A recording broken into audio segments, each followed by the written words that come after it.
Electrocast. Every time I come back to my own sensual expression, and whether it's through dance or my own pleasure through somatic sex practices and these things, every time I come back to it, I remember, like, this is where I need this, at least, because this has been the direct source of my trauma, my pain, my suffering, and yet it's simultaneously the source of my healing. This whole element of needing to transcend the body, and how that made no sense to me. It made absolute no sense in all these beautiful scriptures of such mind-blowing concepts of interconnectedness and all the things, right, that are so beautiful about spirituality. But then just that like pissed me off. I'm like, what do you mean we have to like go beyond this body? It's like this body is why we're fucking here. Welcome, beautiful beings, to season 2 of the Cosmic Love Antenna podcast with your host, Harrison Ma. This podcast sets the loving intention of creating the mystical space needed to pull back the layers restricting health, alignment, and love. Now let's walk you home to your cosmic spiritual heart space. Before we continue this beautiful chat today, wonderful souls, I need to jump in here to share something really exciting. If you've been following these episodes or you've been following me on social media, you know that I am in the process of releasing my first book, Your Cosmic Love Antenna: Define, Embody, and Emit Your Unique Frequency of Love. And at the time of this episode release, pre-orders are now open. If you have been pulled to this show, if you're looking to understand the what, the how, and the why of love, if you're looking to apply some of the tools connected to your chakras, inner child, releasing religious trauma, ancestral healing, emotional release, and so much more, then this beautiful expression from my heart to yours is for you. If you are looking to channel more of your unique gifts and the divine frequency that you are, these pages will open all of this up. And if you're interested, all you need to do is go to cosmicloveantenna.com. That's cosmicloveantenna.com. And you can pre-order this book right now. If you pre-order, click on that link, put in your email, you're going to get access to some special gifts that I'm only offering to those who get in before I release it fully. These gifts are going to be some more channeled meditations, activations, and some other surprises from my heart to yours. So head over to cosmicloveantenna.com, pre-order this beautiful expression, and I can't wait to hear how it shifts your life. If you're listening to this after pre-order sales, that same link can be also used to go to the direct purchase link. Sending love, and I hope you enjoyed the rest of this episode today. Good morning, evening, afternoon, beautiful beings. Welcome back to the show. Welcome back to a very, very spiritual conversation today, but with an extra little flair and, let's say, dance of sexual and sensual energy. I am really honored and excited and grateful to share a beautiful woman and her heart with you today. Before I do, I want to set the foundation and the intention. If you are tuning in for the first time, welcome. If you are a returning listener, I hope this conversation today hits your heart. If it does, please share this out with a friend, a family member, a lover. If you gain some insight and some new perspectives and understandings, you can always leave your comments and feedback over on Apple and Spotify. This helps me build the show and helps me pick more episodes like this if it really activates you. Speaking of activation, today we are going to be speaking about all things sexual alchemy and sensual healing. I have the divine Miss Desi here today. Desi is a sensual embodiment facilitator, a trauma-informed being that helps other souls explore somatic sex and sensual dance. Today we're going to be talking about what is sexual alchemy? Why is it needed? What is sexual alchemy's connection to expression and communication, the inner child, sexual identity, nourishment, and so much more? Desi, welcome to the Cosmic Love Antenna. What an introduction. That might have been the best introduction I've had anyone ever write about me. How does it make you feel? Seen, for sure. With that energy, Desi, I'd love to go straight into it because I know you have a lot to share today that I can't wait to receive and help others experience. So I think the first question here is what I'm going to do, I'm going to read to you your definition of sexual alchemy. And I would love for you to add anything else that I'm missing.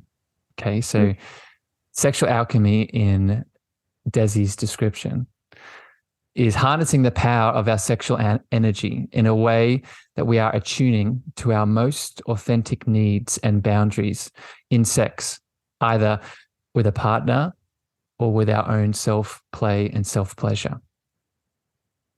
Am I missing anything with that, Desi? Can you read it again? I will. Yeah. Sexual alchemy is harnessing the power of our sexual energy in a way that we are attuning to our most authentic needs and boundaries in sex, either with a partner or solo. So the thing that's missing, immediately I feel there's like the harnessing of it, but then there's the actual doing something with it. And that's, I guess, is the missing part of the definition for sure. What do we actually do with that energy once we harness it?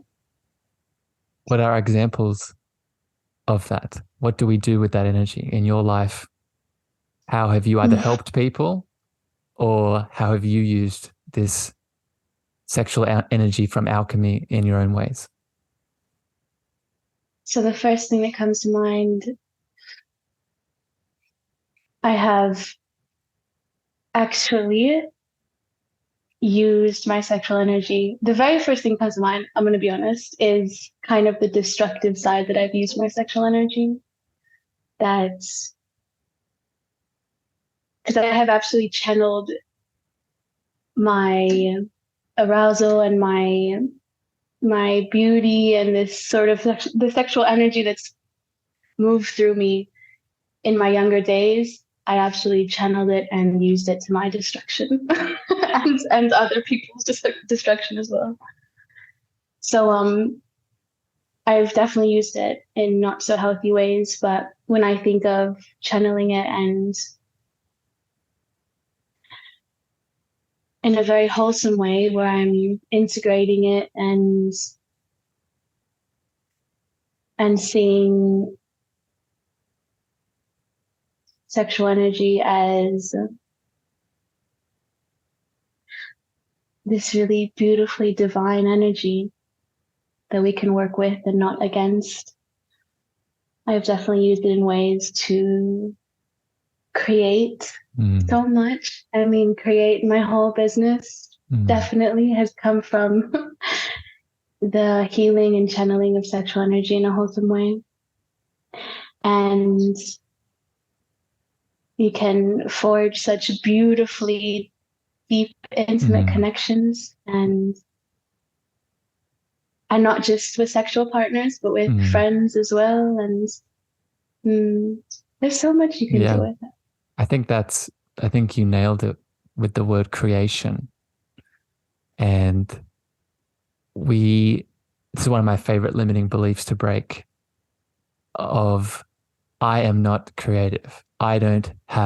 We look at other people and we see them painting or dancing or singing or, you can insert creative act here.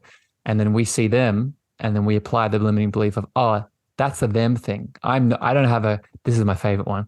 I don't have a creative bone in my body.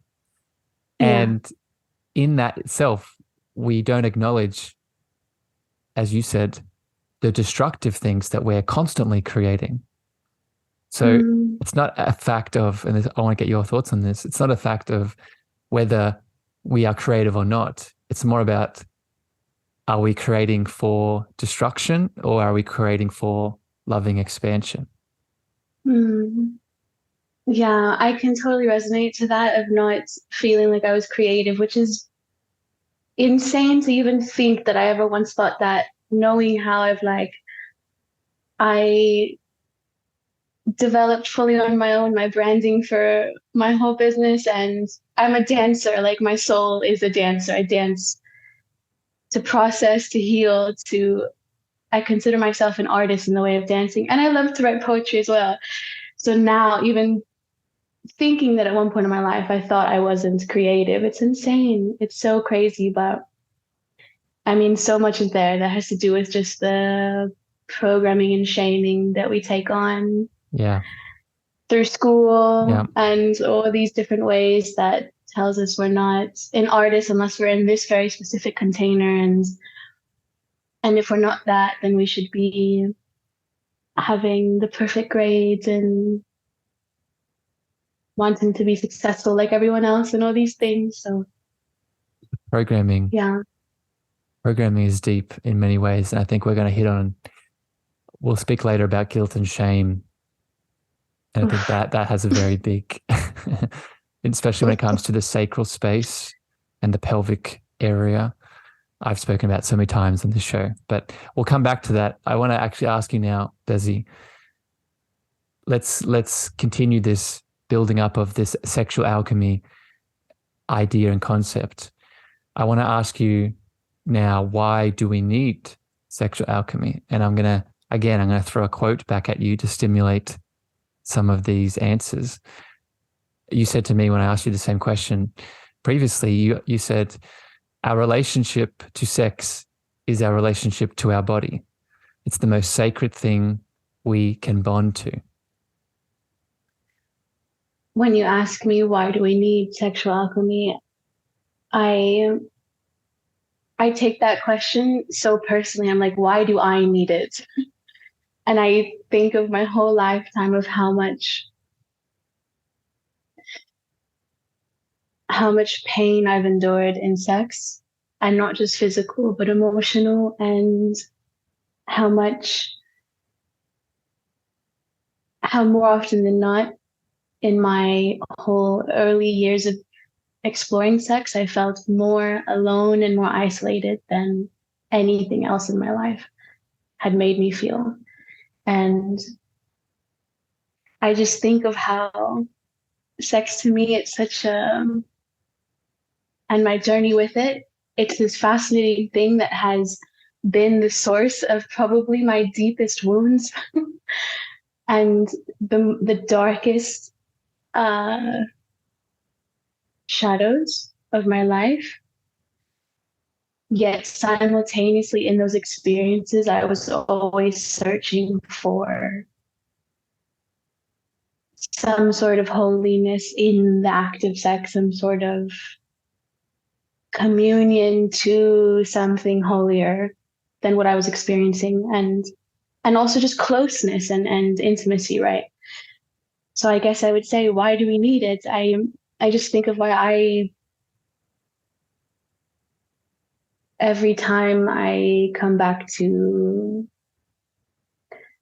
my own sensual expression, and whether it's through dance or my own pleasure through somatic sex practices and these things, every time I come back to it, I remember, like, this is why I need this, at least, because this has been the direct source of my trauma, my pain, my suffering, and yet it's simultaneously the source of my healing. And if I can show others that that's possible through sex, I guess it's everything to me. But yeah, why do you think we need sexual alchemy? Well, I'm just listening to you express this, and a quote, one of my favorite quotes, pops into my mind by Joseph Campbell. And for regular listeners of the show, you know what I'm about to say. The cave that we fear to enter holds the treasures that we seek. And when we are being intimate and sexually connecting with someone, we're entering those caves, whether we are consciously aware of it or not. As you're describing, the things left unseen will be seen. And ideally, those things that are left unseen, we'd like for them to be pleasant and beautiful and unbounded in nature, which, to be clear, is our baseline state. However, due to the human condition and most of the pain that most of us have experienced, that unbounded state of divine love, I would call it, is layered on top with a lot of trauma, limiting beliefs, programs, and illusions. So this very seemingly, I don't want to say simple, but pleasure-filled act now becomes a dark night of the soul, because what does intimacy break down to? It breaks down into me, you see. So the more intimate we are, i.e. the more clothes we take off, the more genitals we touch, the more saliva we exchange, the more that we're showing the other person. And I think a lot of us have things that we don't want to show. Does that resonate? Yeah, and we can't even see those things for ourselves in the comfort of just us being with ourselves. So why the fuck would we want to see them why would we want someone else to see them? Yeah. Yeah. This amazing book that we're both reading right now, The Art of Giving and Receiving, Betty Martin's, in the very beginning, it's like one of my favorite quotes that I highlighted from it. She says something like, nearly all of the issues that people have with sex has nothing to do with the actual sex. It always boils down to the fact that we don't have the tools to communicate what we actually want, knowing what we want, how to ask for it, and trust and actually be safe in receiving, and then vice versa in giving. How do we even give in a way that's unconditional and without needing or violating all these conditions that are usually there in just a simple act of exchanging energy? It's like, if that's taken care of, sex will be great. It will be a symptom. Sex will be a symptom of that. And that's one of the topics I want to hit on today. So hold that thought. We'll come back to that, the balance of giving and receiving, and because I have so many thoughts on it, so many things that are bubbling up. But speaking of fragmented, I want to share another quote that you expressed around why sexual alchemy is needed. And you shared that our relationship to our bodies are fragmented. Women are told that our bodies are broken inherently, that they are nuisances, and that they are gross. I'm wondering what comes up around this. Immediately, I think all humans are told this. It's not a man versus female woman thing. Yeah. It's not a man versus woman thing for sure. It's a human thing. We're told our bodies are sins just for being bodies. And how do we move through that? Desi? How have you moved through that limiting belief and that, because it's shame in many ways? Yeah, it's shame, and it's like deep-seated distrust in the one thing that is the only thing that's keeping us here is our body. The most important thing, if not. How do I move through it? I still move through it to this very day. Like literally just a couple hours before this call, I'm doing this. I've told you I've been in this inner child thing for a moment, and I finally finished it. Thank God. But I'm now on to the shadow version of it, which gets a bit more intense. And I was doing some work with that, and I had some things come up that was still showing me one of my deepest shadows And it's still there. It's still there, kind of like in the back of my mind from time to time, is that of deeply resenting my body. Yeah. And whether it's, because of the shape or size, whether it's because of my bleed, or because the burden that is going through a period every month, or if it's, or even this sort of limited belief of the burden of being a sexual person and needing those sexual desires to be fulfilled, or even just the silly kind of constructed burden of needing anything, my body needing anything, and then feeling a burden in that. There's so many facets to that shadow, but I It's hadn't deep. even conflicted. It's so deep. Yeah. It's so deep. And sometimes I feel like, will it ever actually go away? Probably not. Well, let me share some thoughts on this, because I do think it will go away.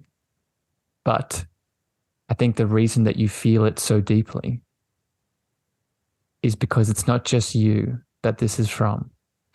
And what I mean by this is, for all of you beautiful listeners out there that are reading my book, in one of the chapters, I talk about two things: ancestral, being the ancestral breaker of chains, and religious trauma. And I want to just filter these into this point here around this shame of let's get specific. Let's say the shame around the female body, the shame around the human female body. From an ancestral lens, down your ancestral line, let me be very clear. If you in this lifetime are not religious at all, you still have this wound, because statistically in your ancestral line, either your mother line or your father line, there has been some kind of persecution. And even if it wasn't religious, i.e., within many churches, it's seen as sinful for touching yourself, playing with yourself, connecting sexually, all the things. Even if it wasn't religious, there is the same spiritual wound that the body must be transcended and forgotten, and not even a part of the conversation of awakening.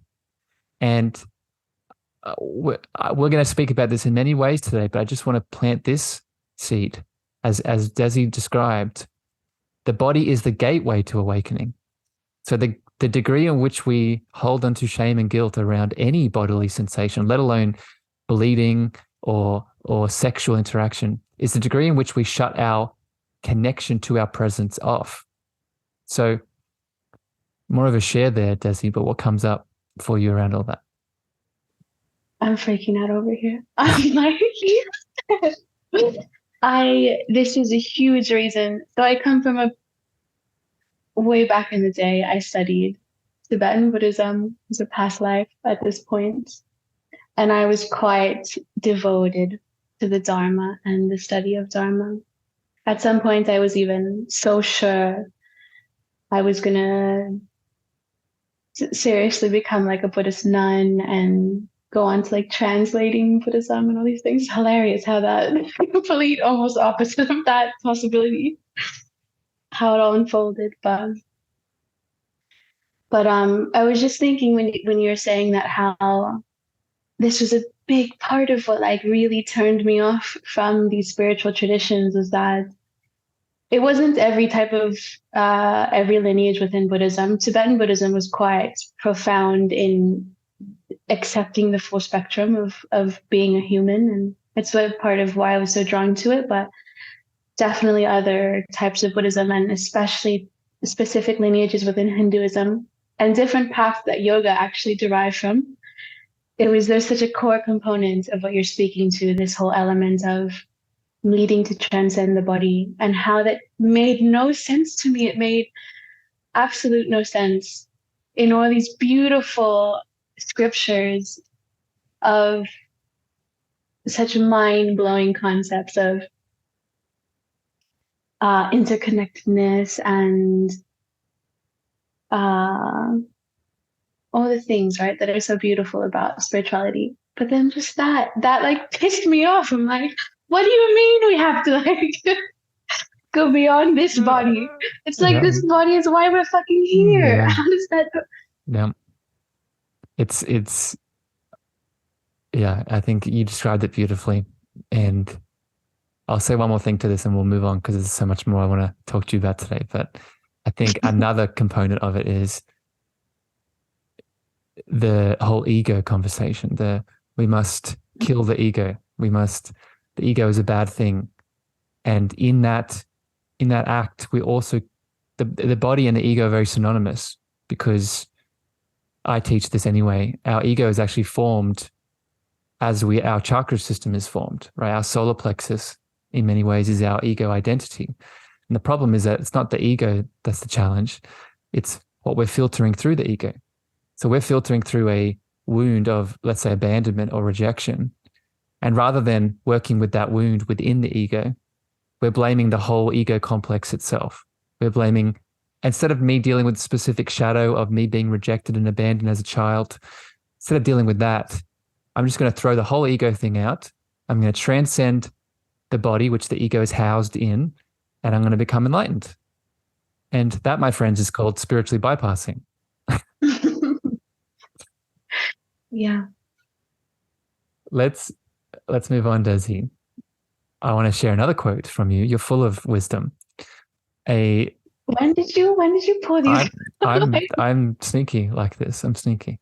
So one more quote here from Why is Sexual Alchemy Needed? Because I think this is painting a beautiful picture of why, and then we're going to talk about more practical pieces here in a second. You shared a quote from a feminine perspective around why sexual alchemy is needed, and you said, as women, we are broken for wanting sex and broken for not wanting sex. So I'm wondering if you can elaborate and explain that a little bit. Yes, and I want to share a bit that I truly, in my line of work now, and specifically because of my current studies, I'm trying really hard to not polarize and dichotomize man versus woman. I feel like it's a human thing, and yeah, I just want to say that first. But yes, I guess being a human that identifies as a woman and experiences the world as a cisgendered woman, you have certain experiences in relation to how you're judged and ridiculed for being a sexual being. But again, it's such a human thing. We're all in some way, shape, or form experiencing this to some degree. Yeah, it creates it creates so much distortion of how you relate to your pleasure and your capacity for arousal and everything that has to do with sex. You have so much distortion created in your relationship to your body, mind, spirit, everything when you're told in your most impressionable years as well. Like I'm talking like so young, I remember being shamed for first ever masturbating and touching myself when I was like 4 or 5 years old. I was so little. And at the same time, this is a bit intense, but at the same time, I'm also being, like as punishment, I'm being whipped and physically punished in this way by my parents. Bless their souls. One of them was an immigrant, so that's all she knew. But, so I'm like in that same experience of feeling my body for the first time in a sexual way, being 4 or 5 years old, being like a curious little creature, like, what is happening? What is this energy in my body? And being shamed and being heavily reprimanded in something as awful as being whipped and hit, it's like, holy shit, that was the very beginning seeds of how I related to sex. And I mean, the rest of my developing life was a complete mirror of that, those deepest wounds for sure, of just being constantly curious of what this energy was, and deeply curious of my body's capacity for sexual pleasure and why that's there. And it also feeling incredible and feeling like it was the worst thing I could possibly do is have sex and touch myself. And yeah, it's crazy. It's so crazy that that's how a lot of so many, I know this isn't me. I know this is like a pretty familiar story for a lot of people.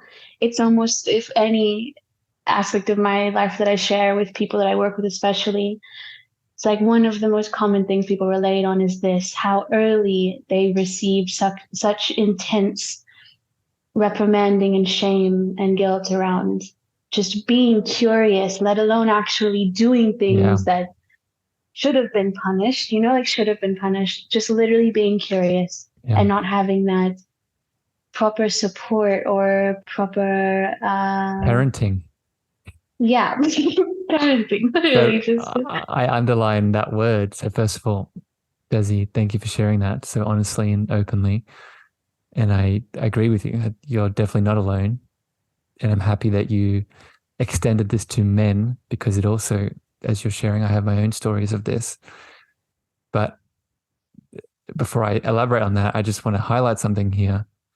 I speak a lot about inner child healing on this show. And I've actually done an episode on this. I'll put it in the show notes. We have a set of core inner child needs. And they vary from the opportunity to grieve and grow, to nurturing, to unconditional love, to touch, just physical touch. But one of them that most of us don't acknowledge is sexual expression, sexual energy, having a relationship with our sexual energy as a child. So I share this because I want to make sure every single person heard what Desi said. That natural sexual curiosity is a core inner child need. And how our parents, our caregivers, either ideally supported it and allowed it to be met, the need to be met, or unfortunately for most of us, didn't allow it to be met. It will be one of those shadows that comes up, as we spoke about earlier, in the intimacy of sexual connection, because it's intrinsic. We deserve to have it met. So what does that bring up in you, Desi? That understanding that it's an inner child need, that it's a core need. Honestly, what I'm having come up is just a very clear thread that I'm seeing, and it's something I've seen time and time again in doing inner child work and facing this over and over.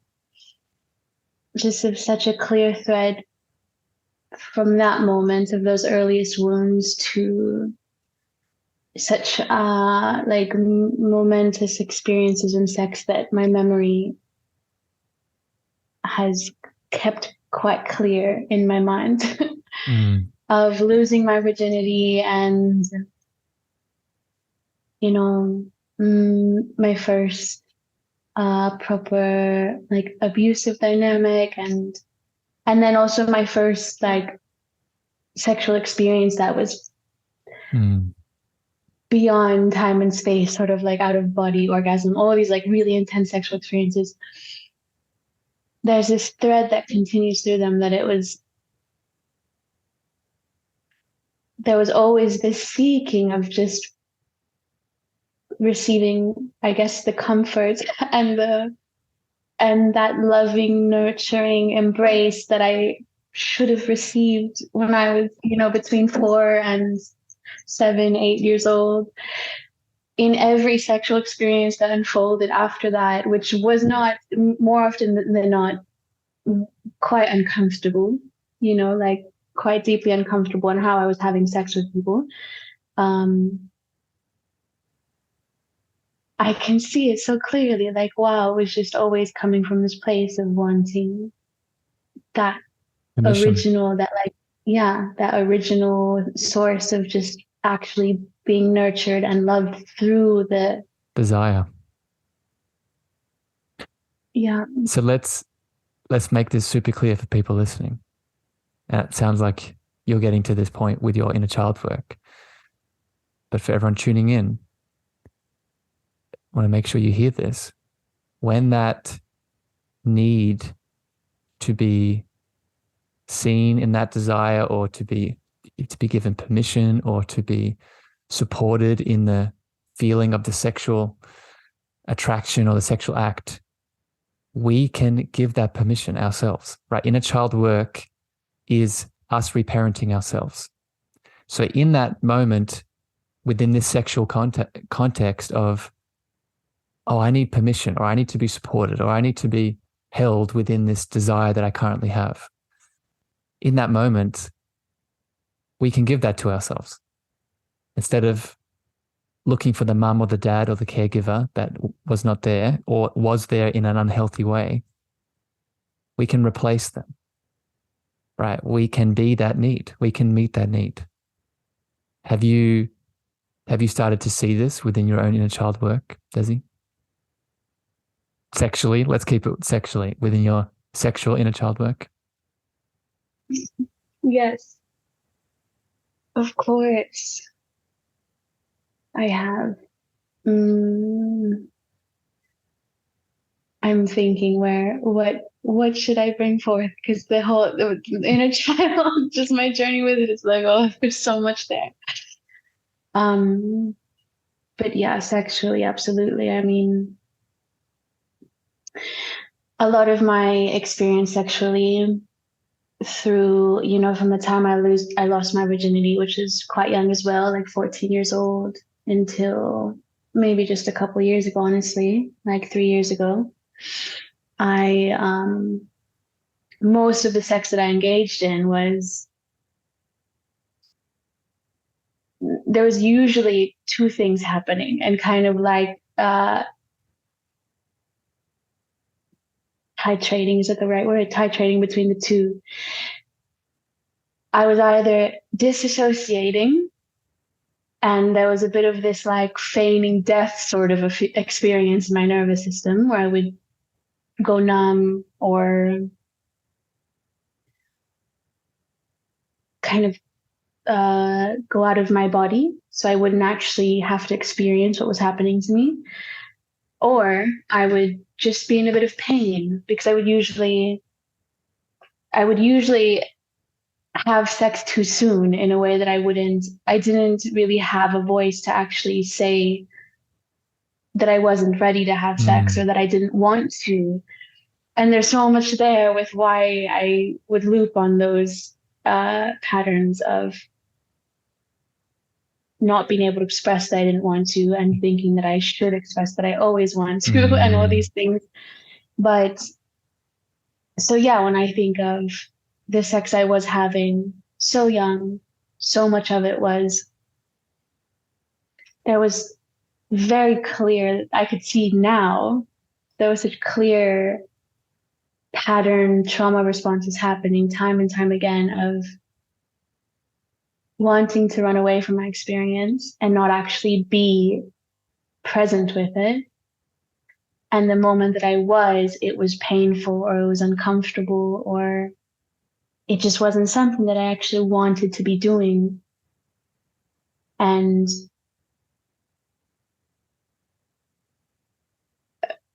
I guess I can see it's so painful to see, but I can see how I would keep on putting myself in those circumstances, purely because I was just dying for intimacy. Yeah. Like I was dying for this Connection. This connection and this close embrace by, I consider myself heterosexual. I guess I have been curious about women, but for the most part, I'm like, I've only been attracted to men. So it's just been this constant pattern over and over again of this craving this, like, oh, I need that closeness to a man. But yet, time and time again, it just wasn't fulfilling that. Yeah. And not only not fulfilling it, but then Causing more pain. causing more pain and perpetuating a quite delusion, toxic concept of what I thought intimacy was. Yeah. And I guess there was a big pinnacle moment in my life with inner child healing where You met the need. I met the need, and this is how I met the need. I went through like years of healing my father wound in real time with my dad. Not that he was doing the inner child work with me, that would have been cool, but like he was in my physical presence and I had to face him. And from those years of doing that, I came to a point where my mom kept telling me through those years, like, yeah, your dad was such a loving father. Like he loved cuddling you and he loved being a stay-at-home father. And I just like, in my inner child work, I had no memories of that. Yeah. I was fully relooping on like my father was distant, my father was just completely vacant, like not there. And I couldn't believe my mom. And then eventually at some point, after very painful experiences of going through these memories and also really intense experiences healing my relationship with my dad in real time, I had such a profound moment where I could see as clear as day as if it was happening right then and there. My dad holding me and me being a baby, like returning to that infant state, and him looking at me with the most precious eyes of unconditional love, and this experience of seeing that divinity, like me feeling divine because he was actually holding and looking at me in that way. And this was kind of this moment for me of like, wow, this is Love. this is what I was searching for like this whole time. Yeah. And So, Desi, yeah. I just want to reflect on your beautiful story, and you've shared that with me before, but I'm so happy you shared it with everyone else tuning in, because it highlights a lot of powerful lessons. But one I just want to pull out is the illusions that we're getting stuck in. A big part of inner child healing is acknowledging that it's rarely the actual event itself that is causing the long-term pain and separation. In most cases, and your story is evidence of this, it is the story we're telling ourselves around it. And the example in your story is that the deepest reality is that this deep divine love was there from the start. But due to the stories that you had been playing and were becoming your reality, you were unable, due to that illusion, to drop back into the deepest state of divine love that was always there. And this is not a Desi thing. This is a human condition thing. So I shared this for everyone listening. Search for these stories, and don't just search for them. Allow yourself to surrender through them and to be held in that love that's behind all of them. Right? I want to shift here, Desi, to another topic I want to hit on here within this sexual alchemy dance. And it's one of nourishment. And when I say that word, I go to food, I go to exercise, I go to being out in the sun, right? All these things. This is all nourishment in many ways. But what I want to get your thoughts on is how sexual alchemy, this divine sexual connection that we've talked about in a few different ways thus far, how can sexual alchemy be nourishing for us?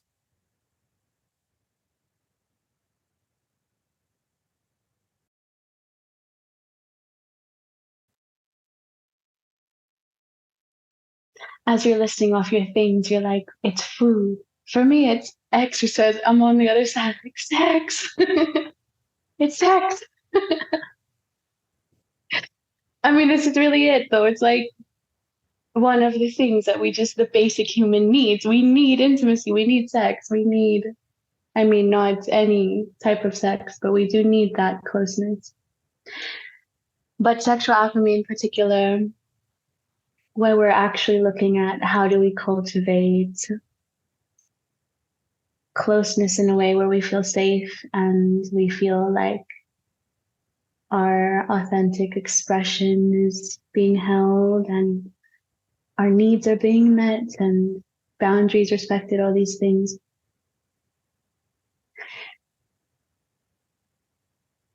I think it's quite nourishing. In my own experience, I found it quite nourishing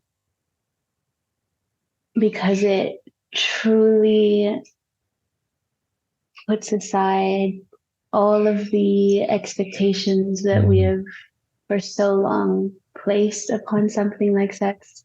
So many expectations of what it should look like or how it should feel, and all the conditions at play that put so much pressure on ourselves and others for sex to be a certain type of way. And I mean this like, yes, penetrative sex, but in all the ways, just even the simple act of flirting with someone or intimacy and just kissing, like such simple things as well.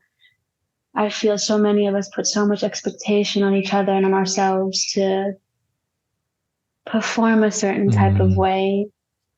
And so in the alchemy of just actually like attending to your most authentic needs and your desires, and then having that be held and you feel safe in it, and maybe that does lead to sex in a certain way, or maybe it's just something like being held or being, spoken to, beautiful affirmations just to see, feel nice, all the possibilities that you can explore with someone or just yourself. It completely unravels all those expectations and just creates space for whatever your truth is to actually be held and seen in you being a sexual being. And that's, I think, and you know this example, we've talked about this one. The first time I ever practiced one of the most amazing tools that I was gifted in my somatic sex training, I expressed that with the partner I was playing with. I expressed that I just wanted to be held. And in this moment, I definitely felt there was sexual energy, of course, because I was playing with someone that I was attracted to and I had that connection with them. So there was that sexual energy there. And to fully feel that energy, but then no matter what the arousal was doing in my body, what my truth that actually wanted to be seen and spoken was that I just wanted to be held, and then that actually being met. It was nourishing, can't even capture what that feeling is. It's like, it's so like at a cell deep level, it's like this quench. It's almost like I'm literally in a fucking desert, about to die of thirst, and then I'm given a glass of water. It's like that type of You're nourished. soul deep quenching. You're nourished. We're going to talk about the 3-minute game here in a second, because that's a very practical example of how we can start to cultivate sexual alchemy. But this example of our expectations and perceptions of the sexual act, going back to what we spoke about earlier with religious programming, that was just one example. Just in this lifetime, how many of us are exposed to pornography, exposed to magazines, TV commercials, movies, where certain archetypes of sexual expression, sexual acts, sexual desire is framed for us. And whether we are conscious, whether we are actively aware of it or not, these things are seeping into our, what we talked about before, our ego structure. And then we're creating our reality based off this. So when we are with a partner and we're looking to actually connect to them, be intimate with them, we are unconsciously putting them in these boxes of reality that are being created in the background. So in many ways, the solution to this, and we'll go to this next and talk about the 3-minute game, is being present. But when I say being present, it's not just adding in mindfulness and breath work and meditating together. Those things are beautiful. Those will help. I see you lighting up with that. But it's actively making the choice to bring the fullest expression of you forward that is beyond those boxes, beyond those personas. So let's talk about this, Desi. Let's go deeper into, can you explain to people what the 3-minute game is? And then we'll flow from there. Yes. So the 3-minute game is a gift of Betty Martin. So she's an incredible soul that teaches all things somatic sex, and she's the author of this book, The Art of Giving and Receiving, where she breaks down this game, the 3-minute game. And it's something that you can play with just one other person or a group of people, and it's quite simple. In the game, one person goes first and they ask, what would you like to do to me for 3 minutes? Or maybe the first one is actually, what can I do to you for 3 minutes? It can purely focus on touch. You can use that language. Like, I'd like to touch you in this way for 3 minutes, but it can also just be, I'd like to do this for you or to you, something like this. Go look the book. Look at the book so you get the exact language. But there's definitely a bit of flexibility in the language that you use. But the premise of it is basically you start to get down to the nitty-gritty of what it actually means to give and receive touch in a way that's fully respecting and honoring what that person needs and what that person can actually receive in touch. Or, if you're playing with a partner and there's clearly going to be sexual play and sorts of things. It's one of my favorite things ever. Game. It's so beautifully nuanced. So you explained one of them. How would you like me to touch you? But then the other side of it is there's 2 questions. How would you like me to touch you? And then it swaps to the receiver asks the giver how they would like them to touch you. So so there's this beautiful dance of, again, giving and receiving. But I think the thing I want to point out here with this is it's a giving and receiving that creates the opportunity to have this flow of gifts move without expectation. Like once you've set the parameters, once you've set the boundaries with this person that you trust and feel safe with, this flow, and she talks about it in the book, this flow of this gift is able to move, but not just able to move, it moves without expectation. And I'm wondering if you could speak to this, Desi. In your experience, is that flow easy, or does it usually bring up things? It's never easy.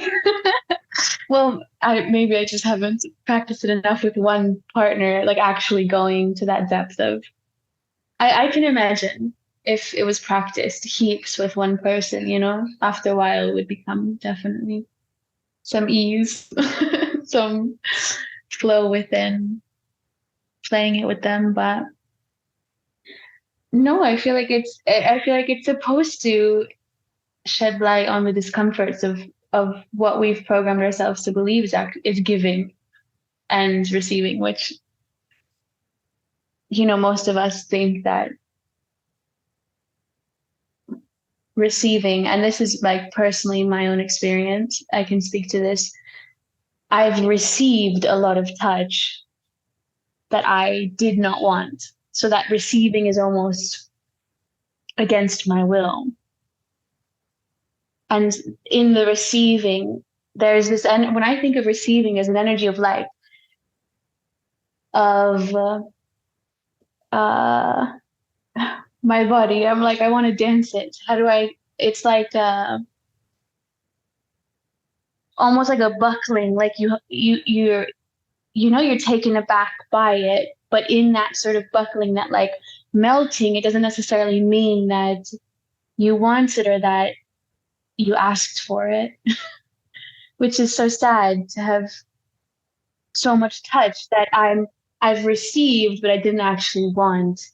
When, in this book and how Betty Martin beautifully writes about it, it's like the receiving is ultimately, we are receiving a gift, right? It's and in that concept of receiving a gift, then the giver that's giving it also recognizes that I'm gifting someone. It's not doing something to someone that they may not necessarily want. And then the other side to it is, so the gift in that instance is because the receiver has asked for something. The receiver has asked the giver to touch them in a way that they want, right? So the gift is them receiving that, but then they swap it, and then the receiver asks the giver, how would you like to touch me? And now the gift is in the giving. Right. So this is the other side to it. And this is where, and I'll share my own experience on top of yours. I have often not allowed myself to receive the gift of touching another person because I've only given the gift for their own sake, for them, to please them. So this is where the people pleaser inner child wound comes in, where we only touch someone else to please them. We only touch someone else to give them pleasure. And in that act, what we're doing is we're cutting our own gift off. We're cutting off how our own senses are picking up on someone's skin and not allowing ourselves to feel how good that feels for us. I can see you getting excited. What do you want to add to this? Well, it's just usually in that giving, it's such a distorted complex of what we think that they want, because most of the time they're not actually expressing what it is that they want. So we're giving in this like weird delusional way of, this is okay. I'm gonna be. Can I be very like frank with an example that I want to share? Let's do it. This example, I've told you. So in my experiences of sex, I relate to this so much because one of my favorite things to give is oral sex. For me, it's been like my entire time being a sexual being, I have seen it as like, wow, how I can give that pleasure to someone. Yet, because of this work, especially, I can see how so many times I immediately would enter this mode of, I have to do this. I want to, and I have to, because there's this pressure to perform a certain way that must be what they want. The man must want me to be this super crazy, wild woman that just wants to go down on him for hours, right? And there's truth in me wanting that, but there was never the actual conversation of if that person wanted that, let alone like the breaking down and like dissolving away of this illusion that I created in my mind of what and projected that onto them. should actually look like, and projected right? onto them, yeah. And so this beautiful thing that I find is such an intimate thing that we can do with each other, giving each other oral. It's like, oh, how deeply intimate that is. It became almost, I don't want to say like a chore, but it became this project. It became a project that if I then wasn't having the cues of that person enjoying it how I thought they would because I was performing the thing so well, then I was then a failure because I wasn't actually. I love it. It's so good. I want to share a quote with you and the audience that really highlights exactly what you're talking about. This creating of these realities that don't exist, that aren't. And this is, just to be clear, this, we're giving this in the sexual context, but this exists in life in general.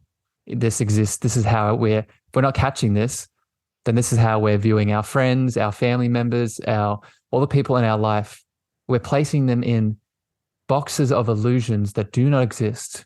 We're not seeing them for who they are. The quote that I want to share is from Neville Goddard, and this is on my Instagram. He says, "Your world is defined by your conception of yourself plus," and this is the good part here, "plus your conception of others, which is not their conception of themselves." And it's exactly what you're talking about, right? In the oral sex example, we just, the solution here goes back to coming back to what we actually want in our heart, right? Allowing, and this is probably the final piece I want to speak to here around the 3-minute game. What starts to happen when we start to catch these conceptions and these attachments to these ways of living and expressing, once we start to break free from them, something interesting occurs. We start to have another voice speak through us. We start to have the voice of our heart and our actual desires come up. So I'm wondering, Desi, have you noticed this? Have you noticed your own desires from your heart of, let's just call it a fuck yes, right? A fuck yes of wanting to do something just for the sake of you actually wanting it rather than any attachment or expectation being present? Yes. Can you give us an example? Being celibate. Mm. This is like literally as you're speaking this. This has been for, I'd say, 2 years. It's been there in my, just like percolating in the back of my mind as I'm still relating, as I'm still engaging with people. It was like my soul was screaming it at me that I needed to stop having sex and only have sex with myself and go through that portal of not being able to have that experience with anyone and see what discomforts were there. This is like the most obvious thing that's come out of kind of going through this, finding this work and experiencing it and learning it and embodying it, which is hilarious, right? Like going to a somatic sex training and being such a sexual being my whole life, and then what came out of it is literally my heart being like, stop having sex. But how deeply nourishing that's been to actually listen to that, and is almost more nourishing than feeling the need to put into practice these things with other people, because now I have these tools, so okay, let's see who will play in this way with me. It's like, yeah, I have all these tools, but all these tools are ultimately pointing to the fact that I need to be able to listen to my fucking heart. I need to be able to listen to what I actually want, and that's a huge part of the problem. Honestly, it's such a huge part of the problem, is that a lot of us just don't even know. We truly do not know what it is, what we want in sex, like specifically in intimacy. Yeah, there's so much we're told that we should want, and then we see, like, you're taking it back to pornography and what we see in the media, all these things, and then there's so many things there that are telling us that we should want it this way or we shouldn't want it this way, and it's so confusing. So then at the end of the day, when someone is sitting there in front of you, or you're sitting with yourself, it doesn't even have to be with a partner, and you're asking yourself what it is that you want, more often than not, it's truly not that easy to actually figure that out. And yeah, it's so empowering to actually operate from that space of hearing that desire. And I truly feel like it needs to be done with yourself first before with anyone. Well, at least find some baseline of being able to attune to what it is that you want for yourself before you actually place the need of having that experience with someone else. At least it'll make it easier if you actually do it with yourself before with someone else. You can't say yes. You don't know what your yes is until you've worked out what your no is. And I guess a way I can describe this, I'll put this episode in the show notes as well. I had a chat with a lovely friend on the show, Shireen, talking about the difference between conditional and unconditional loving. And we fall under this illusion that it's one or the other, but it's actually both. We need, in this instance, to make love to ourselves, to work out what are the conditions that bring out the most desire in my heart, within myself, within my sexual being. So then within those understandings, those boundaries, that framework, I can then share that with someone else. And we can play and we can do that gifting of the giving and receiving within this container that I've worked out for myself. But then also understanding with the unconditional love that container can change all the time. That we can set new boundaries, new parameters, new ways of loving and being intimate, either with ourselves or with someone that we care about. Miss Desi, I could talk about this all day with you, and we might have to do another chat, to at least do a video chat to get to get your excited face out there on the video.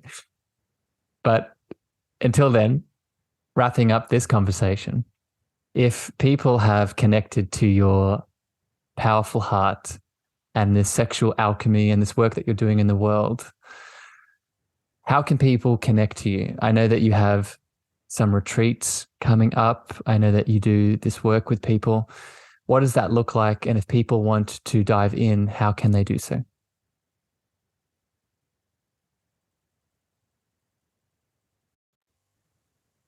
So I have what's called an erotic soma membership. And this is where I'm every month leading some type of practice, embodied practice, with something to do around somatic sex. And we twerk a lot. I teach twerking. This is one of the ways that we get into our bodies, but this is going to be your best bet if you actually want to work with me directly in anything to do with somatic sex practices. Otherwise, I have, yes, it's a retreat, Sensual Embodiment. It's a facilitator training retreat. This is a container that I've led virtually for a couple of years now, and this is going to be the first time I do it as an in-person retreat, which is quite special. So if you're interested in facilitating sensual embodiment practices in the very specific approach and modality that I facilitate them in, and yeah, you can learn from me and go on the epic journey of becoming a facilitator. That's in Portugal in December. And where they can find this information, it's mostly on your Instagram, right? Yes, it's all on my Instagram. Sensual Somatic. I will, for all people tuning in, I'll put all the details for Desi's Instagram and where to find her in the show notes. So you should better open the podcast player and click the link and go straight to it. Desi, I have one more question here for you as we finish. And this is the cosmic love antenna. One of the reasons I named it that is because my understanding around love has changed throughout my life. I, as a little boy, became very disillusioned with the understanding that my higher power was a man on a cloud outside of me keeping score. So I became atheist, but then came back to spirituality and a deeper relationship to my higher power in the understanding that love is that higher power for me, that love is the essence of everything. So I'm wondering, Desi, in your world, in your journey, how do you define that love word yourself?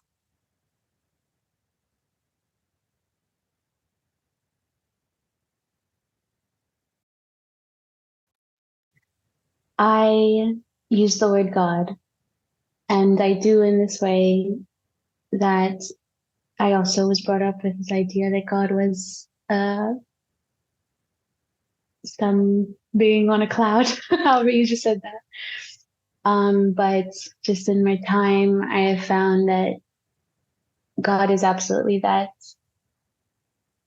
the representation of that love, that divine love. But I see God as more, the essence of whatever it is you're seeing when you're submersed in nature and you're just seeing it all around you, or in quite like miraculous moments of deep connection with humans that you feel so enamored by, or even the moments where I'm, in shambles, crumbling on the floor, picking myself up, having moved through something quite intensely. I mean, in all of these precious moments, it's God, So I don't really ascribe to this notion that it's some singular thing that's out there. It's more of all present in every way, internally and externally, all around me, submersed in every moment of my day type of love that's, it's quite divine. Did that answer your question? There was never any expectation on how you could have answered that or not, Desi, but that was beautiful. And thank you for sharing it with me. Thank you for sharing your heart with me. Thank you for being so open and vulnerable with all of us. I hope this hit the hearts of everyone tuning in. If it did, please share this out with someone that you think it can help and support. If you want to connect with Desi, you know what to do. But until next time, here on the show, we send you love, we send you light, and we'll see you again very soon. Bye, everyone. Thank you for listening to the Cosmic Love Antenna with me, your host, Harrison. If you gained value or this episode hit your heart, please remember to share this out with a friend, a family member, or a lover. You can also leave your love over on Apple reviews and Spotify star feedback, and this helps me spread my frequency to more souls in need. Finally, if you want to connect with me deeper, want to reach out, interested in coaching, please follow me on Facebook, Instagram, TikTok, and LinkedIn at Harrison Ma, Ma spelled MEAGHER. Sending you so much love.